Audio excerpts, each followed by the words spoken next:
Hello बच्चों, welcome to arms digital. ये आपका लेक्चर नंबर 6 होगा इलेक्ट्रिसिटी पे। इसमें भी हम समझेंगे हीटिंग इफेक्ट ऑफ करंट क्या होता है। ठीक है, जो आपके क्लास 10th के लिए बहुत इंपॉर्टेंट है, उस पर काफी सारे क्वेश्चंस आते हैं। चलो, तो देखो, समझो सबसे पहले जो करंट है, जब अपन उसको टच करते हैं, ठीक है, अगर अपन उसको टच कर लेते हैं तो अपन को क्या लगता है? शॉक लगता है। तो शॉक कहाँ आता है? बेसिकली अगर कोई ओपन सोर्स रहता है उसके थ्रू से बॉडी में करंट आता है, ठीक है, जिसके कारण अपन को शॉक लगता है। अब करंट के कारण काफी सारी चीजें इफेक्ट होती है, ठीक है। करंट काफी सारी चीजों के कारण आती है। अगर अपन देखें, सबसे मेन तीन चीजें करंट अफेक्ट करती है। करंट से तीन चीजें आती है। एक हीटिंग इफेक्ट होती है, करंट के कारण हीट प्रोड्यूस होती है।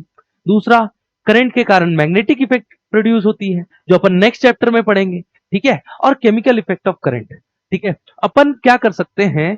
केमिकल का यूज करके करंट प्रोड्यूस भी कर सकते हैं। और केमिकल इफेक्ट ऑफ करंट पे अपन क्या देखते हैं कि अगर अपन करंट देते हैं केमिकल में, तो क्या होता है कि जो पॉजिटिव वाले उसमें आयंस है वो एक तरफ जाते हैं, नेगेटिव वाले आयंस है। ये आपका सिलेबस में नहीं है, इसको नहीं समझना है, ठीक है। लेकिन हीटिंग इफेक्ट ऑफ करंट आपको समझना है, ठीक है। तो जब अपन किसी कंडक्टर में हीट देते हैं, due to heating, due to that energy, वो क्या होता है? करंट क्या होता है उसमें? हीट प्रोड्यूस करता है, जिसके कारण वो करंट, देखते हो आप जैसे चार्ज लगाते हो तो चार्जर क्या होता है? फोन तो चार्ज कर रहा है लेकिन चार्जर हीट कर जाता है, ठीक है। तो क्या हुआ? बेसिकली करंट का लॉस हुआ। वो क्यों होता है उस चीज को समझेंगे, ठीक है। चलो, तो देखो हीटिंग इफेक्ट ऑफ करंट क्या है अगर अपन समझे। जब एक कंडक्टर में, अगर अपन देखें, एक कंडक्टर में मान लो ये हमारा कंडक्टर है, ठीक है। इसमें जब अपन पोटेंशियल अप्लाई करते हैं तो this is our plus, this is our minus, ठीक है। तो इलेक्ट्रॉन्स क्या होते हैं? इस डायरेक्शन में भागते हैं, ठीक है। करंट इधर जाती है, जो अपन बोलते हैं कन्वेंशनल करंट, ठीक है। लेकिन इलेक्ट्रॉन्स किधर होता है? इस डायरेक्शन में आते हैं। अब इलेक्ट्रॉन्स क्या होते हैं? जिगजैग मोशन करते हैं, जिगजैग मोशन। तो इलेक्ट्रॉन्स एक दूसरे से टकराते हैं, ठीक है। तो इलेक्ट्रॉन एक दूसरे से टकराते, भाग रहे, तो इलेक्ट्रॉन के पास क्या होगा? काइनेटिक एनर्जी होगी। और एक दूसरे से टकराएंगे तो काइनेटिक एनर्जी का लॉस होगा। उसी लॉस के कारण क्या होता है? हीट प्रोड्यूस होता है, ठीक है। तो देखो, इसको समझते हैं। तो देखो, अगर एक कंडक्टर में इलेक्ट्रॉन बैठा हुआ है, कोई पोटेंशियल अप्लाई नहीं किया, तो वो बैठा रहेगा, कोई एनर्जी नहीं होगी, कोई काइनेटिक एनर्जी नहीं। लेकिन जैसे ही पोटेंशियल अप्लाई करेंगे, इलेक्ट्रॉन क्या होगा? वाइब्रेट करना स्टार्ट हो जाएगा, भागना स्टार्ट हो जाएगा, ठीक है। अब वही इलेक्ट्रॉन क्या करते हैं? रैंडम मोशन करते हैं, ठीक है। वही इलेक्ट्रॉन क्या करता है? Random motion. और इसी रैंडम मोशन के पास उनके पास क्या आ जाता है? काइनेटिक एनर्जी आ जाती है। उसके पास क्या आ जाता है? Kinetic energy. और उस काइनेटिक एनर्जी के कारण जब वो टकराते हैं एक दूसरे से, तो काइनेटिक एनर्जी का क्या होता है? लॉस हो जाता है। और उसी लॉस के कारण कंडक्टर क्या प्रोड्यूस करता है? हीट प्रोड्यूस करता है। और इसी को अपन क्या बोलते हैं? हीटिंग इफेक्ट ऑफ करंट, ठीक है। करंट के कारण क्या प्रोड्यूस हो रहा है? हीट प्रोड्यूस हो रहा है। तो देखो, काइनेटिक एनर्जी के बाद क्या हुआ? कॉलिजन हुआ, ठीक है। अब कॉलिजन होने के बाद क्या हुआ? जो इलेक्ट्रॉन्स है उसमें क्या हो गया? लॉस इन काइनेटिक एनर्जी होगी। और लॉस इन काइनेटिक एनर्जी ही क्या प्रोड्यूस कर रहा है? हीटिंग इफेक्ट प्रोड्यूस कर रहा है, हीट एनर्जी। इसी को बोलते हैं हीटिंग इफेक्ट। और वो एनर्जी किसके फॉर्म में निकल रही है? जो काइनेटिक एनर्जी थी, लॉस हो रही है, किसके फॉर्म में? हीट के फॉर्म में रिलीज हो रही है। तो अपन क्या बोलेंगे? According to conservation of energy, the energy can neither be created nor be destroyed. तो जो काइनेटिक एनर्जी है वो किसके फॉर्म में कन्वर्ट हो रही है? हीट एनर्जी के फॉर्म में कन्वर्ट हो रही है। तो loss in the kinetic energy converted into the heat energy, ठीक है। Loss in the kinetic energy converted into the heat energy, ठीक है। तो देखो, ऐसा सिंपल समझो, आप ऐसा समझो कि जो हथौड़ा लिया, ठीक है, हथौड़ा लेके कोई चीज मेटल को पीटते हैं तो देखना मेटल गर्म हो जाती है, ठीक है। क्यों गर्म होता है? बेसिकली अपन पीट रहे हैं कंटिन्यूअस, तो अपन क्या कर रहे हैं? जो हीट अपन ठोक रहे हैं तो उसके कारण अपन क्या कर रहे हैं? कुछ एनर्जी उसको दे रहे हैं प्रेस करके, उसके कारण उसके मेटल्स, उसके जो इलेक्ट्रॉन्स, उसमें जो एटम्स है वो क्या हो रहे हैं? गर्म हो जा रहे हैं, ठीक है। तो यही इसका एनर्जी। तो एनर्जी क्या होती है? एक स्टेट से दूसरे स्टेट ट्रांसफर होती है, कभी भी उसको डिस्ट्रॉय कर सकते नहीं है और उसको बना नहीं सकते हैं, ठीक है। जैसे लाइट है, लाइट आई कपड़े में गिरी तो देखो समर्स में ज्यादा गर्मी लगती है, ठीक है। समर्स में धूप भी ज्यादा लगती है, इसीलिए बोलते हैं ब्लैक कपड़ा नहीं पहनो, ठीक है। तो देखो, बेसिकली जो एनर्जी होती है उसको अपन कभी भी डिस्ट्रॉय नहीं कर सकते हैं और उसको कभी अपन बना नहीं सकते, ठीक है। तो यहाँ पे इलेक्ट्रॉन की काइनेटिक एनर्जी किस में चेंज होगी? हीट में चेंज होगी, ठीक है। चलो, तो अपन सबसे पहले लिखेंगे जूल्स लॉ। ठीक है, joules law of heating, joules law of heating इसमें लिखना, ऑफ हीटिंग। ठीक है, जूल्स लॉ ऑफ हीटिंग क्या था, एक साइंटिस्ट थे जूल्स बाबा। ठीक है, जूल्स बाबा नहीं थे, जूल्स था नाम उनका। ठीक है, तो उन्होंने क्या बताया कि जो भी कंडक्टर है, अगर अपन यहां पे एक सर्किट ले लेते हैं और इसमें V वोल्ट अप्लाई किए, करंट I जा रहा है, रेजिस्टेंस R है, और अगर T टाइम तक इसमें करंट जाने दे रहे हैं, ठीक है, तो अपन T टाइम तक एनालिसिस कर रहे हैं, टाइम T तक एनालिसिस कर रहे हैं अगर, तो वो क्या बोले, जो हीट है वो directly proportional to the I square रहेगा, directly proportional to the I square रहेगा। ठीक है, अपन इसका अल्टरनेट मेथड भी देखेंगे, पहले ये सीखो जो है। ठीक है, पहला उन्होंने ये बताया, दूसरा क्या बताया, जो हीट है जितना ज्यादा रेजिस्टेंस लगाएंगे उतना ज्यादा हीट प्रोड्यूस करेगा। ठीक है, तो आर रहेगा। ठीक है, जितना ज्यादा रेजिस्टेंस उतना आर रहेगा। और उन्होंने बोला जो हीट है जितने देर तक के लिए यूज करेंगे उतना टाइम लगेगा। तो यहां से इस फॉर्मूले को क्या बना हमारा, H equal to I square R T. इस कैपिटल टी में लिख देते हैं इसको, आई स्क्वायर आर टी। तो हीट हमारा किसके बराबर हो गया, आई स्क्वायर आर टी के बराबर हो गया। उन्होंने यही बताया कि अगर हीट प्रोड्यूस हो रही है तो square root, square of the current, sorry root नहीं, स्क्वायर ऑफ द करंट। तो अपन क्या लिखेंगे, heat is proportional, proportional to square of the current. दूसरा क्या लिखेंगे इसके लिए, heat is proportional, proportional to resistance. ठीक है, और also heat is proportional to time. ठीक है, इस चीज को ध्यान रखना। ठीक है, ये दो चीजें बताई। चलो, तो अगर अपन यहां पे ऐसा बोलते हैं, ध्यान देना, अगर अपन ऐसा बोलते हैं, we know that V equal to क्या होता है, आई आर के बराबर होता है। ठीक है, V इक्वल टू किसके बराबर होता है, आई आर के। तो अगर अपन ऐसा करते हैं, ध्यान देना, इसी फॉर्मूले को अपन क्या कर रहे हैं, कुछ थोड़ा चेंज कर रहे हैं, थोड़ा सा चेंज कर रहे हैं। ठीक है, तो अपन ऐसा बोलते हैं, यहां से I का वैल्यू क्या आ जाएगा, V बाय आर के बराबर आ जाएगा। तो अगर अपन यहां पे पुट कर देते हैं V बाय आर का स्क्वायर, आर और टी, तो एक आर से एक आर कट हो जाएगा, तो हमारा फाइनल क्या बन जाएगा, V स्क्वायर आर टी। तो ये एक फॉर्मूला और हो जाएगा, ये एक फॉर्मूला और हो जाएगा। ठीक है, एक फॉर्मूला और अगर अपन इसमें ऐसा करते हैं, वी आई आर को अगर V लिख दे रहे हैं, तो यहां से ध्यान देना, आई आई आर टी। ठीक है, अपन ने आई स्क्वायर को क्या कर दिया, दो आई में ब्रेक कर दिया। आई आर किसके बराबर होगा, V के बराबर होगा, तो अपन यहां से क्या बोल सकते हैं, वी आई टी। एक और हो जाएगा, तो ये सारे तीनों फॉर्मेट हो जाएंगे, इसी के टर्म्स में लिख सकते हैं।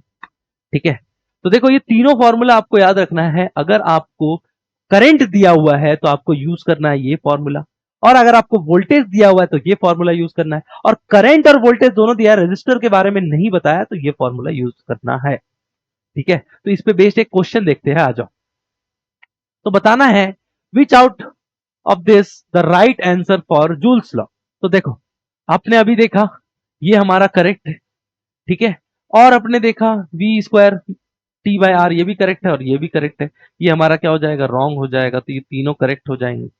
ठीक है, ये तीनों करेक्ट हो जाएंगे। तो देखो यहाँ पे मैं एक लिख दे रहा हूं इसी क्वेश्चन में, इस क्वेश्चन को लिखते के साथ आप लिखो ऐसे। ठीक है, इसको कब यूज करना है, व्हेन करंट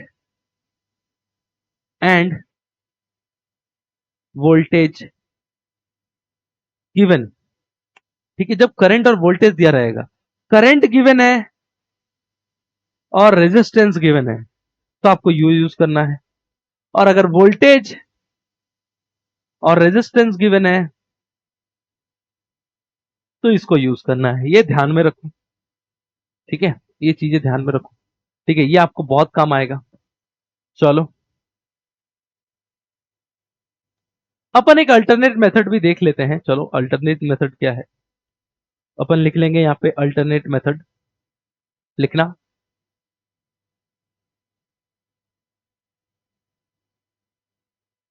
ठीक है, अल्टरनेट मेथड लिखना। ठीक है, तो देखो अपन को क्या पता है, जो वोल्टेज होता है, जो वर्क डन होता है, वो किसके बराबर होता है? Q इंटू वी के बराबर होता है। यही होता है भाई, हमने सीखा था स्टार्टिंग में। ठीक है, और वर्क डन ही मेरा क्या है? हीट। हीट को H से डिनोट किए, तो H इक्वल टू क्या हो गया मेरा? Q into V. आपको क्या पता है? कुलम्स लॉ से आपको पता है, कुलम वाले रूल से पता है, Q equal to I into T, ये पता है। और एक रूल पता है ओम्स लॉ से, V equal to I R. ठीक है, तो अगर Q के जगह पे अपन पुट कर देते हैं क्या? आई टी, तो H हमारा क्या हो जाएगा? I T. और V के जगह पे पुट कर देते हैं आई आर, तो यहां पे हो जाएगा आई आर। तो यहां से भी क्या लिख सकते हैं? आई स्क्वायर आर टी। ठीक है, आप इसको भी नोट कर सकते हो, अल्टरनेट मेथड। लेकिन आपको बोर्ड में ड्रॉ अगर पूछे करना है तो उसी से करना है, ये आपका अल्टरनेट मेथड है। फिर यहां से फिर से आप सब्स्टिट्यूट कर लो आई को वी वाले टर्म से, इसको फिर से चेंज कर लो आई वी वाले टर्म से, तो किसी में भी आप चेंज कर सकते हो। ठीक है, तो चलो ये हो गया इसका। तो जो आपका करंट, आपको अगर फिर से रिपीट करें, हीटिंग किस पे प्रोपोर्शनल रहता है? आई स्क्वायर के, आर के और टी के। ठीक है, चलो यूनिट क्या हो जाएगा अगर अपन बात करते हैं यूनिट की? ठीक है, यूनिट की बात करें अगर, यूनिट क्या हो जाएगा? Joule. Heat is a energy, unit क्या हो जाएगा? जूल में हो जाएगा। ठीक है, और अपन कभी कभी इसमें और किस में लिख लेते हैं? किलो जूल में लिखते हैं। ठीक है, किलो जूल, इसको अपन ऐसे लिखते हैं के जे। ठीक है, इसको जे में लिखते हैं। ठीक है, इस चीज को ध्यान में रखना। ठीक है, चलो अब समझो, एक आयरन, अगर अपन क्या करते हैं, एक आयरन बनाते हैं, तो होता क्या है यहाँ पे? एक आयरन के बेस में एक शीट रहता है, जिसके ऊपर में एक कॉयल रहता है, हीटिंग कॉयल। जब अपन आयरन में करंट देते हैं तो वो कॉयल क्या करता है? हीट होता है। और हीटिंग के कारण वो आयरन क्या करता है? कपड़ों को प्रेस कर पाता है। और वो जो कॉयल रहता है उसकी रेजिस्टेंस क्या रहती है? Very high. उसकी रेजिस्टेंस क्या रहती है? Very high. ठीक है, और उस कॉयल को किससे अपन अगर देखें, वहां पे शीट को किससे कनेक्ट किया जाता है? इंसुलेटेड माइका शीट से कनेक्ट किया जाता है, जिससे वो करंट क्या होता है? पास थ्रू नहीं करे बॉडी से। ठीक है, तो अपन क्या बोलते हैं? It prevent the current enter into the metal, metal में आने नहीं देता है, protecting the user from the getting electrical shock. ठीक है, माइका शीट क्या होता है? इंसुलेटेड शीट होता है, जिससे करंट पास थ्रू नहीं कर पाती है। तो बेसिकली वो शीट क्या करता है? करंट को पास थ्रू नहीं होने देता, लेकिन हीट को पास थ्रू होने दे देता है। तो अगर अगर पूछे mica sheet is a good conductor और bad conductor, it is a bad conductor. ठीक है, but good conductor for a heat, good conductor for a heat because it passes the heat through the electrical coil to the environment, वो बाहर में निकालता है। ठीक है, चलो तो देखो यहां पे टॉपिक लिखना फ्यूज। तो फ्यूज समझाता हूं। देखो पहले क्या होता था ना, घर पे अपने किस किस ने देखा है वो फ्यूज लगाते हुए घर पे? अभी तो एमसीबी भी आ गई है भाई, ऑटोमेटिक स्विचेस आ गई है। ठीक है, वो अपने आप काम कर देती है। तो फ्यूज का काम क्या है? देखो जैसे क्या हुआ, जैसे ऐसा बताएंगे कि एवेंजर्स का काम है इस दुनिया को बचाना। ठीक है, तो फ्यूज का काम है घर के अप्लायंसेस को बचाना। तो ऐसा नहीं भाई, ठीक है, एवेंजर्स सब लोग यहाँ पे फैन तो होगा यार, सबको ही देखते होंगे कि यहाँ पे एवेंजर्स, मार्वल्स, ये सब। तो देखो अपना क्या है कि अपना को ऐसा समझना है, ये जो फ्यूज है ना, ये क्या करता है? जितने भी घर पे अप्लायंसेस है उनको इलेक्ट्रिकली डिस्ट्रॉय होने से बचाता है। ठीक है, कैसे? देखो समझो, बहुत बढ़िया कंसेप्ट है। ठीक है, यहाँ पे एक फ्यूज वायर होता है, इसको अपन क्या बोलते हैं? फ्यूज वायर, या फिर अपन क्या बोलते हैं? लेड। ठीक है, वायर ऑफ लेड और टीन। और ये किससे बना रहता है? लेड और टीन से बना रहता है। ठीक है, लो मेल्टिंग पॉइंट क्यों है कंसेप्ट, इस चीज को समझो। ठीक है, घर पे जो भी अपन अप्लायंस यूज करते हैं वो किसमें करते हैं? 220 वोल्ट से लेके 240 वोल्ट में यूज करते हैं। ठीक है, अब होता क्या है, जब मेन सोर्स से करंट आता है किसमें? घर पे, तो बीच में अपन क्या यूज करते हैं? एक फ्यूज यूज करते हैं। ठीक है, हेलो, हाँ, आ रहा ना? तो मेन सोर्स से जो भी करंट आता है उसको अपन सबसे पहले क्या यूज करते हैं, बीच में एक फ्यूज यूज करते हैं। क्यों फ्यूज यूज करते हैं इसको समझो। अगर डायरेक्ट करंट आया, कभी कभी देखा होगा आप लोगों ने, जीरो पावर हो जाता, अपन बोलते हैं जीरो पावर हो गया, जीरो वॉट हो गया, ठीक है। तो करंट क्या होता है, due to some circumstances current जो होता है, वोल्टेज जो होता है कम ज्यादा हो जाता है, ठीक है। और अगर कम ज्यादा हो गया, ये हमारे तरफ इंसान की तरह फ्लेक्सिबल थोड़ी है कि कम खाना खा के जिंदा रह लेगा या ज्यादा खाना खा के जिंदा रह लेगा। इसको आएगा तो भाई ये तो खराब, फिर तो जाओ वारंटी करो, लेके जाओ मार्केट में नया टीवी ऑर्डर करो, बिग बिलियन डे चल रहा है, नया ऑर्डर करेंगे टीवी, पापा टीवी ले दो, ठीक है। तो ये क्या होगा, ये खराब हो जाएगा, ठीक है। अब उसी चीज को बचाने के लिए अपन क्या करते हैं, यहाँ पे लो मेल्टिंग वायर यूज करते हैं, ठीक है। तो समझो ये कैसे काम करता है, किस प्रिंसिपल पे। जैसे ही यहां पर हाई वोल्टेज आता है, ठीक है, due to that high voltage, ये क्या करता है, इस पे हीट के कारण, इसका लो मेल्टिंग पॉइंट था, हीट के कारण ये वायर क्या करता है, ब्रेक कर जाता है। और ये वायर अगर ब्रेक कर गया तो इलेक्ट्रिसिटी को आगे नहीं जाने देता है, और अगर आगे नहीं जाएगा तो ये क्या करता है, हमारे अप्लायंसेस को क्या कर देता है, प्रोटेक्ट कर देता है, ठीक है। तो इसके कारण होता क्या है कि इसके लो मेल्टिंग पॉइंट होने के कारण जैसे ही हाई वोल्टेज होता है, सबसे पहले ये सर्किट को क्या कर देता है, ब्रेक कर देता है, कोई भी करंट आगे जा नहीं पाता है। इसके कारण इसमें क्या हो जाता है, ये अपने आप को तो खराब कर देता है, लेकिन सर्किट क्या हो जाती है हमारी, बची रहती है, मतलब अप्लायंसेस क्या रहते हैं, बचे रहते हैं। तो पहले के टाइम पे क्या था, इसी तरीके की जब भी शॉर्ट सर्किट होता था या फिर अपन बोल सकते हैं हाई वोल्टेज आता था, तो ये फ्यूज काफी काम आता था। लेकिन आप अभी की टेक्नोलॉजी काफी एडवांस हो चुकी है, एमसीबी स्विचेस आ गए, स्मार्ट स्विचेस आ गए, जो अपने आप को, उसमें सेमी कंडक्टर्स यूज होता है, आपको बाद में समझना है, जो अपने आप को क्या होता है वो मल्टीपल, इसमें क्या होता था, जो ये वायर होती है इसको बार बार रिप्लेस करना पड़ता था। तो देखा होगा, हमारे तो दादा जी ने किया है ये चीजें, आपने भी शायद देखा होगा कि नहीं। इसका जो वायर है इसमें अपन लपेटते हैं एक वायर और उसको कनेक्ट करते थे, जिसके कारण क्या होता था, ये फ्यूज री फिर से क्या हो जाता, री से फिर से बन जाता था। अगर वायर बना दिया, फिर से वायर अगर लगा देंगे तो सर्किट फिर से कनेक्ट हो जाएगी और हमारे घर पे लाइट आ जाती, ठीक है। तो देखो, इसको अगर अपन बताएं व्हाट इज फ्यूज, तो the electrical fuse is a electrical device which saves occur from high voltages, ठीक है। तो अपन को क्या करता है, stops the flow of excess current, ये क्या करता है, it stops the flow of excess current to the appliances, extra current को आने से रोकता है, ठीक है। चलो, ये हो गया। नेक्स्ट देखे, तो ये फ्यूज हो गया भाई, ये लिख लेना। तो चलो देखते हैं, why coil of a electrical toaster and iron toaster made of alloy rather than pure metal, ठीक है।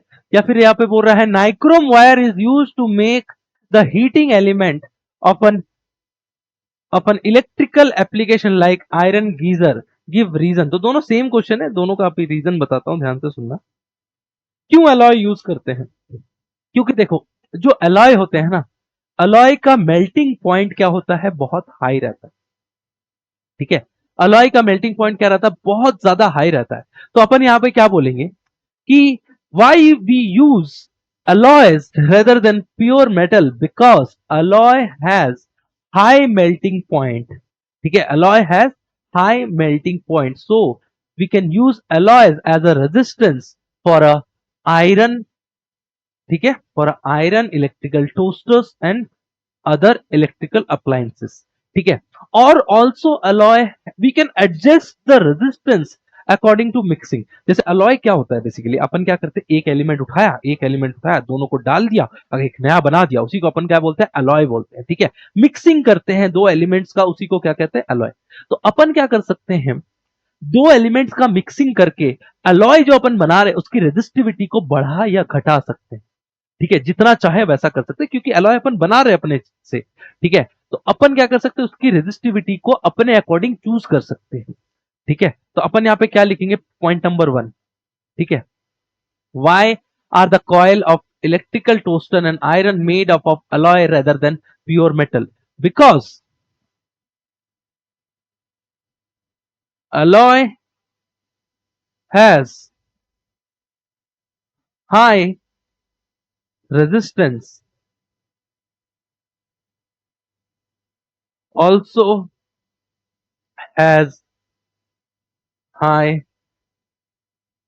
मेल्टिंग पॉइंट, उनका मेल्टिंग पॉइंट भी क्या रहता है, बहुत हाई रहता है, ठीक है, also has high melting point, ठीक है। हम अपने अकॉर्डिंग क्या कर सकते हैं, एलॉय को डिजाइन कर सकते हैं, जैसा चाहे वैसा ले सकते हैं, ठीक है। तो वी कैन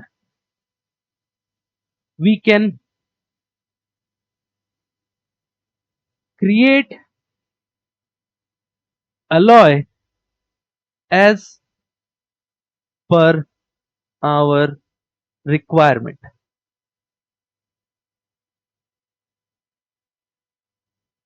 ठीक है। We can adjust resistivity as well as temperature as well as melting point, ठीक है। अपन क्या कर सकते हैं, control, we can control resistivity comma melting point, ठीक है। रेजिस्टिविटी कॉमा मेल्टिंग पॉइंट अपन कंट्रोल कर सकते हैं। चलो नेक्स्ट देखें। नेक्स्ट क्वेश्चन क्या बोल रहा है, why does the cord of a electrical heater not glow, ठीक है, not glow while the heating element does, ठीक है। अपन यहां पे क्या बोल रहा है, why does the cord of a electrical heater not glow while the heating element does.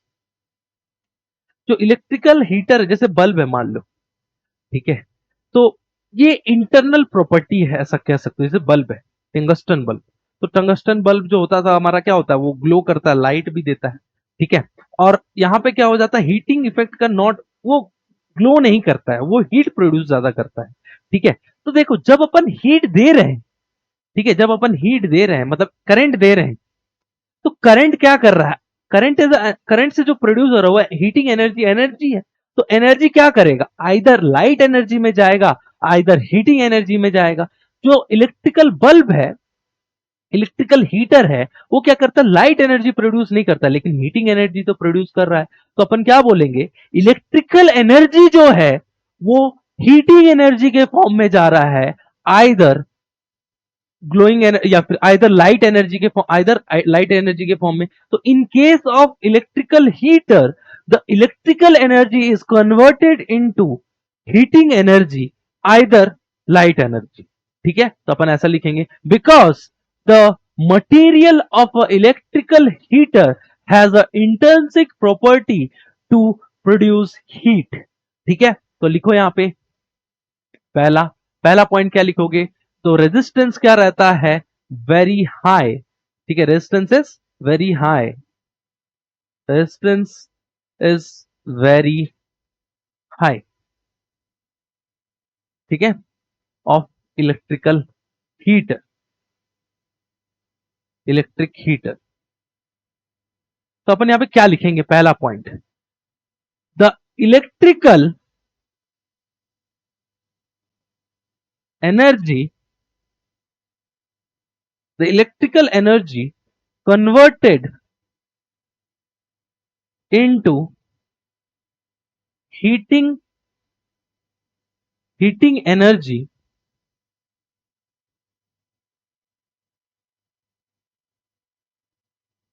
heating energy rather than light energy, because it is internal property of that material, ठीक है, ऑफ दैट मटेरियल। वो क्या करता है, light energy में जाने के बजाय हीटिंग एनर्जी में जाता है, because internal property of material, ठीक है। चलो नेक्स्ट देखें,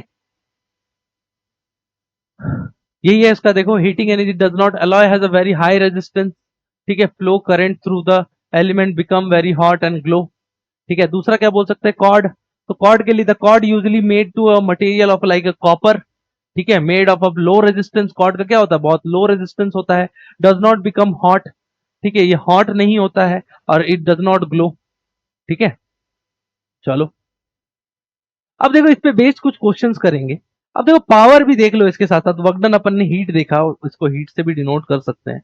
पावर अगर देखें तो पावर क्या हो जाएगा हमारा, पावर अगर बताएं, 1 मिनट में इसको भी बता देता हूँ। वर्क डन क्या होता है मेरा, वर्क डन अपॉन टाइम जो होता है, यही मेरा क्या होता है, पावर होता है। रेट ऑफ वर्क डन को ही क्या बोलते हैं, पावर बोलते हैं। तो अपन क्या करेंगे, सब में टी हटा देंगे तो हमारा क्या आ जाएगा, पावर हो जाएगा। पर सेकेंड में जो हमारा हीट कंज्यूम हो रहा है उसी को पावर बोलेंगे। ठीक है, चलो। तो पहला क्वेश्चन है, 100 joule of heat is produce each second. ठीक है, ईच सेकेंड में इतना होता है। पोटेंशियल डिफरेंस, तो आपको निकालना potential difference across the resistor. तो आपको यहां पे एच दिया हुआ, गिवन लिखो पहले, H is your 100 joule, time दिया हुआ है 1 सेकेंड के लिए। ठीक है, रेजिस्टेंस दिया हुआ है आर का वैल्यू, आर आपको दिया हुआ है 4, और आपको निकालना है पोटेंशियल डिफरेंस। तो देखो करंट नहीं निकालना तो ये वाला फॉर्मूला यूज करेंगे, तो अपन यहां पे यूज करेंगे 100, H equal to V square by R, और यहाँ पे टी, ये 100 वी, आर का वैल्यू 4 और इसका वैल्यू 1, यहां से इसको मल्टीप्लाई करेंगे तो वी स्क्वायर का वैल्यू किसके बराबर, 400 के, तो वी का वैल्यू किसके बराबर, 20। ठीक है, तो 20 वोल्ट अपन अप्लाई करेंगे तो हमें क्या मिलेगा, 100 जूल ऑफ वर्क मिलेगा पर सेकेंड। ठीक है, चलो नेक्स्ट देखते हैं, compute the heat generated while the transformer of इतना coulomb of charge in 1 hour and potential difference is इतना। तो आपको बताना compute the heat generated in 1 hour, 1 hour में कितना हीट जनरेट कर रहा है। ठीक है, और आपको इतना coulomb of charge in 1 hour, आपको चार्ज भी दिया हुआ 1 आवर के लिए। ठीक है, तो आपको हीट जनरेट बताना है। तो देखो सबसे पहले अपन क्या करेंगे, हीट जो गिवन है पहले लिखो, हीट इक्वल टू क्या बोल सकते हैं, आई स्क्वायर आर। तो देखो यहाँ पे वोल्टेज दिया हुआ और क्यू दिया हुआ, तो क्या अपन ऐसा बोल दे, वी आई टी यूज कर लेते हैं। ठीक है, वी आई टी यूज कर लेते हैं। तो देखो अपन कुलम्स दिया हुआ है, इतना coulombs of charge pass through कर रहा है 1 आवर से, तो क्या करंट निकाल सकते हैं। तो करंट क्या आ जाएगा मेरा, अगर करंट निकालते हैं, करंट हो जाएगा मेरा क्यू बाई टी, यही होता है करंट। क्यू आपको दिया हुआ है 960000, और 1 आवर, 1 आवर्स में कितना सेकेंड्स होता है, 1 इंटू 60 इसको अपन क्या बोल देते हैं, 3600 बोल देते हैं। ठीक है, 3600 बोल देते हैं। क्लियर है, तो देखो 2 जीरो से 2 जीरो चला गया।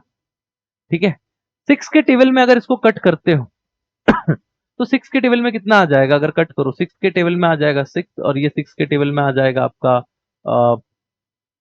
160। ठीक है, 160, ये आपका आ गया।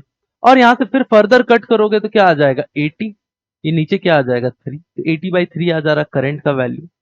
ठीक है, तो आपको निकालना है क्या, इसमें आपको निकालना है हीट जनरेटेड इन 1 आवर। ठीक है, तो अपन ने बोल दिया, तो ये आपको दिया हुआ है 50, करंट का वैल्यू दिया हुआ है, करंट का वैल्यू क्या दिया हुआ है आपका क्यू। ठीक है, तो अपन यहाँ पे देखो, अब लेकिन अब अगर आप देखो यहाँ पे, इसको भी अपन लिख सकते हैं क्यू बाई टी, और टी से टी क्या हो जाएगा, गुल हो जाएगा। तो 50 इंटू क्यू कर देंगे, वही तो मेरा वर्क हो जाएगा। तो 50 इंटू क्यू क्या दिया हुआ है, 96, 50 इंटू 96,000, इसको मल्टीप्लाई कर लो, तो यहां से मल्टीप्लाई करोगे 0 3 कैरी 48। ठीक है, 48, 1 2 3 4, 1 2 3 4, अब इसको साथ में लिख सकते हैं 4.8, 1 2 3 4 5 6, 10⁻6 जूल, ये आ जाएगा फाइनल। ठीक है, आप करंट में निकाल सकते हो, ऐसे भी कर सकते हो। क्लियर है, चलो नेक्स्ट देखते हैं।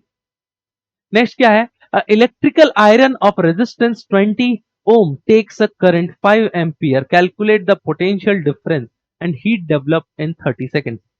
तो आपको पोटेंशियल डिफरेंस बताना है।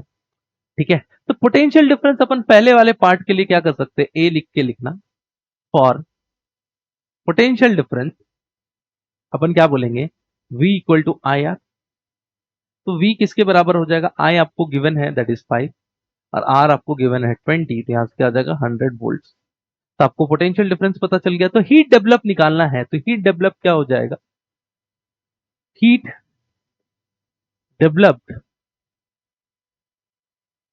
इन 30 सेकेंड्स, वो क्या हो जाएगा, H is equal to I square R T.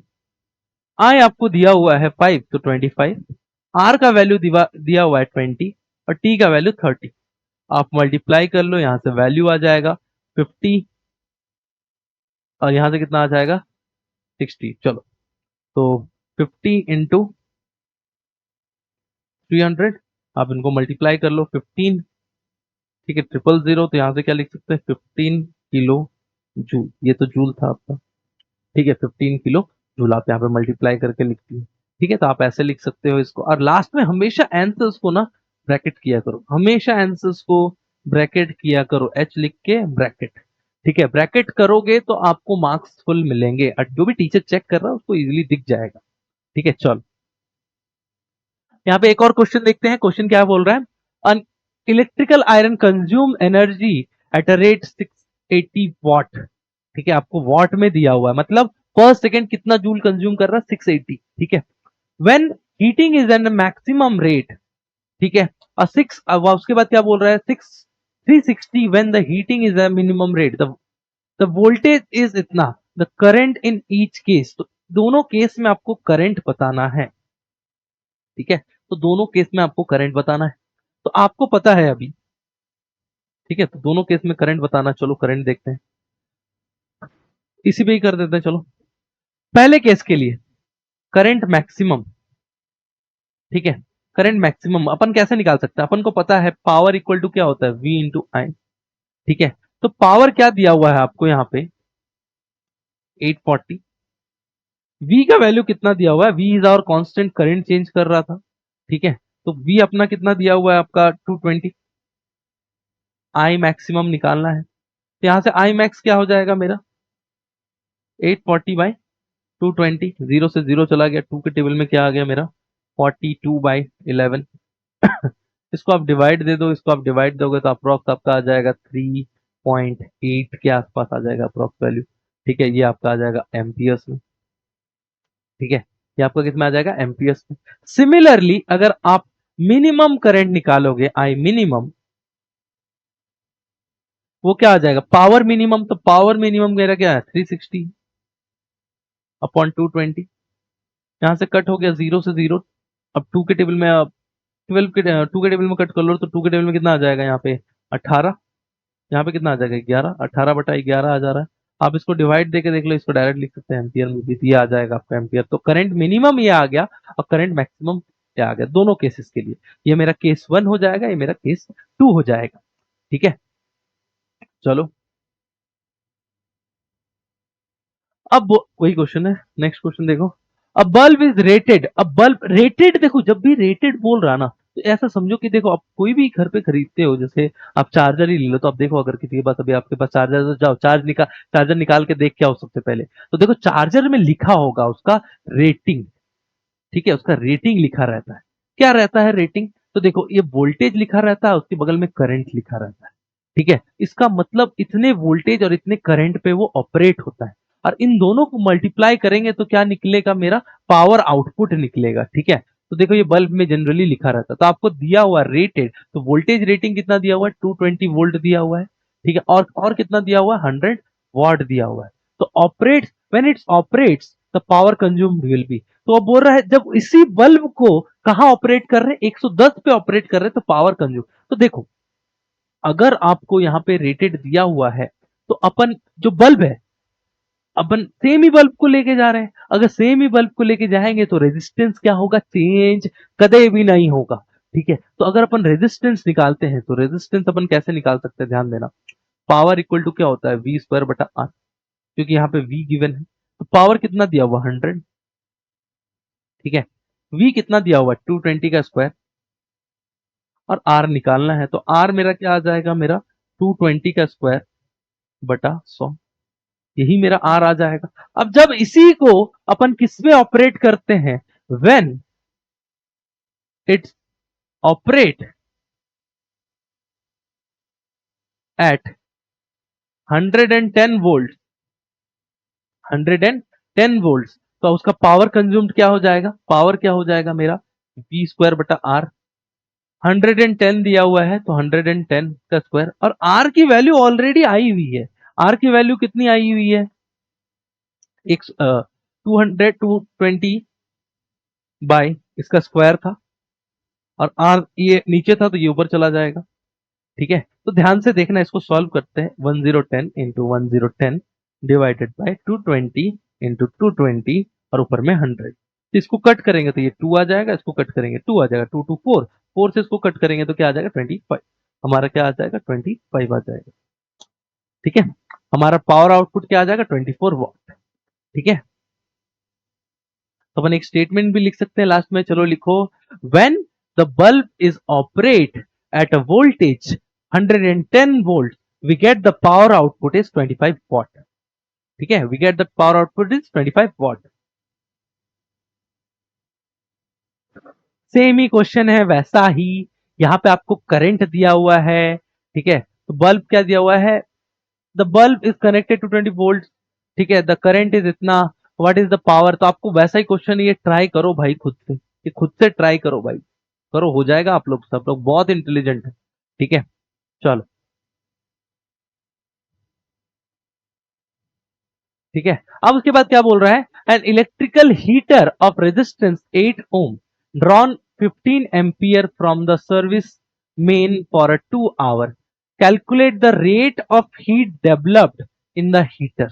तो रेट ऑफ हीट डेवलप्ड मतलब क्या हो जा रहा है, पावर की ही तो बात कर रहा है वो। ठीक है, किसकी बात कर रहा है, पावर की बात कर रहा है। ठीक है, तो अगर अपन यहां पे बताएं पावर क्या हो जाएगा मेरा, आई स्क्वायर आर, या फिर बोल सकते हैं वी स्क्वायर बाई आर, या फिर और क्या बोल सकते हैं वी इंटू आई। यही तीन तो फॉर्मूले थे। ठीक है, तो देखो यहां पे क्या दिया हुआ है, आपको करंट दिया हुआ है और ये दिया हुआ है। ठीक है, तो आपको बताना है यहाँ पे calculate the rate at which heat developed, मतलब पावर निकालना है। तो पावर क्या हो जाएगा मेरा, आई। आई मेरा दिया हुआ है 15 का स्क्वायर, आर का वैल्यू दिया हुआ है 8, 225 इंटू 8, इसको निकालना है 0 4 कैरी 0 2 कैरी 8। ठीक है, ये आ गया 1800 जूल, तो यहां से लिख सकते हैं 1.8, सॉरी पावर है ना तो वॉट में आएगा, वॉट। ठीक है, यहां से यूनिट क्या आ जाएगा मेरा, 1.8 किलो वॉट लिख सकते हैं, ऐसे भी लिख सकते हैं। ठीक है, इतना वॉट ऑफ जूल डेवलप हो रहा है। पावर का यूनिट क्या होता है, वॉट होता है, इस चीज को ध्यान में रखना। ठीक है, चलो। तो इसके बाद अपन इलेक्ट्रिकल पावर कंज्यूम पढ़ेंगे, कैसे कैलकुलेट करते हैं। जो देखो, हाउस होल्ड जो एनर्जी रहती है, हाउस होल्ड जो कंजप्शन रहता है, जैसे बोलते हैं ना 1 यूनिट एनर्जी कंज्यूम घर पे जा रही है 20 यूनिट, दिल्ली में कहते हैं 200 यूनिट बिजली फ्री। तो फ्री यूनिट क्या है वो, ठीक है, यूनिट को जो अपन कैलकुलेट करते हैं, ठीक है, इलेक्ट्रिकल पावर को किस में कैलकुलेट करते हैं, किलो वाट में करते हैं। और किस में करते हैं, time should be in hour. ठीक है, किसमें, आवर्स में कैलकुलेट करते हैं। ठीक है, एनर्जी को किसमें कैलकुलेट किया जाता है, इलेक्ट्रिकल पावर को किसमें, किलोवाट आवर में कैलकुलेट किया जाता है। ठीक है, तो अगर अपन बताएं इलेक्ट्रिकल एनर्जी क्या होती है, energy consumed by time in hour, घंटे में, 1 घंटे में कितनी एनर्जी कंज्यूम की जा रही है, सेकेंड्स में नहीं, आवर्स में कंज्यूम। ठीक है, तो देखो अगर अपन बताएं इलेक्ट्रिकल पावर क्या होता है, ठीक है, तो electrical power is defined as the rate at which electrical energy is consumed in a electrical circuit. ठीक है, तो देखो नॉर्मल पावर क्या होता है मेरा, work done upon time. Electrical power क्या हो जाता है, एनर्जी कंज्यूम्ड इन टाइम, और ये टाइम किस में हो जाएगा, इन आवर। ठीक है, टाइम किस में हो जाएगा, इन आवर में। तो एनर्जी कंज्यूम्ड क्या हो जाएगा, पावर इनटू टाइम। ठीक है, एनर्जी कंज्यूम क्या हो जाएगा, पावर इनटू टाइम। और इसी को अपन क्या बोलते हैं, यूनिट्स में बोलते हैं। इसी को एनर्जी क्या बोलते हैं, यूनिट्स में। तो यूनिट्स क्या हो जाएगा मेरा, अगर बताएं तो यूनिट्स क्या हो जाएगा मेरा, पावर इनटू टाइम। और इसी को पावर का यूनिट क्या हो जाएगा, वॉट, और टाइम का यूनिट क्या हो जाएगा, सेकंड। ठीक है, और अपन यहां से क्या लिख सकते हैं, जो यूनिट हो जाएगी वो कितनी हो जाएगी, 1 किलोवाट आवर। ठीक है, अपन क्या बोलेंगे, 1 किलोवाट आवर को क्या बोलते हैं, 1 यूनिट ऑफ एनर्जी। ठीक है, 1 किलोवाट आवर को क्या बोलते हैं, 1 यूनिट ऑफ एनर्जी। और यही सबसे बड़ी यूनिट होती है, सब मतलब एनर्जी को कैलकुलेट करने की, इलेक्ट्रिकल एनर्जी जो कंज्यूम्ड एनर्जी उसको कैलकुलेट करने की यूनिट क्या होती है, यूनिट्स में होती है, कमर्शियल यूनिट होती है। तो ठीक है, तो अपन बोल सकते हैं commercial unit of electrical energy is kilowatt hour. ठीक है, तो relation between the commercial and the SI unit of work. ठीक है, तो अपन डिराइव करते हैं, ध्यान देना। ठीक है, तो देखो अगर अपन यहां पे एनर्जी को लिखते हैं तो एनर्जी क्या होता है मेरा, अगर उसको डिफाइन करें तो 1 किलोवाट आवर, इसको ऐसे लिख रहे हैं। ठीक है, आप इसको यहां से एच से भी बोल, एनर्जी ई से ही बोल दो, चलो ठीक है। 1 किलोवाट आवर, तो यहां से क्या लिखेंगे, ध्यान देना। किलो, किलो क्या हो जाए 10⁻3। आवर, आवर को सेकंड में चेंज करेंगे तो क्या हो जाएगा 60 × 60। तो यहां से क्या आ जाएगा 36, और यहां से क्या आ जाएगा 10⁻5। तो यहां से क्या लिख सकते हैं 3.6 इंटू 10⁻5 जूल में आ जाएगा। ठीक है, ये किस में आ जाएगा, जूल में। तो अपन यहाँ पे क्या लिख सकते हैं, ठीक है, यहाँ पे क्या लिख सकते हैं इसको, वाट आवर से जूल में, ये यूनिट आएगा जूल में, ध्यान देना। ठीक है, अब यहां से अपन क्या लिख सकते हैं 3.6 इंटू 10⁻, यहां से एक जीरो आ गया था ना, हाँ ये 6 था, 10⁻3 किलो जूल भी लिख सकते हैं। ठीक है, ये भी लिख सकते हैं, ये ध्यान रखना। ठीक है, ये भी लिख सकते हैं, तो इसी को अपन क्या बोलते हैं 1 किलोवाट आवर। ठीक है, ध्यान में रखना इसको। चलो, अब इसी पे बेस्ड अपन कुछ क्वेश्चंस देखेंगे। ये ध्यान में रखना, जो पावर कंज्यूम, जैसे घर पे जो बिजली आप कैसे कैलकुलेट करें, अब बिजली वाले भैया आए कि भैया 1 किलो बिजली कंज्यूम किया, 2 किलो, ऐसा तो किलो में थोड़ी होता है भाई। पावर कंज्यूम है, उसको अपन किस में कंज्यूम कर, उसको अपन किस में कैलकुलेट करते हैं, किलोवाट आवर में। उसी को अपन क्या बोलते हैं 1 यूनिट।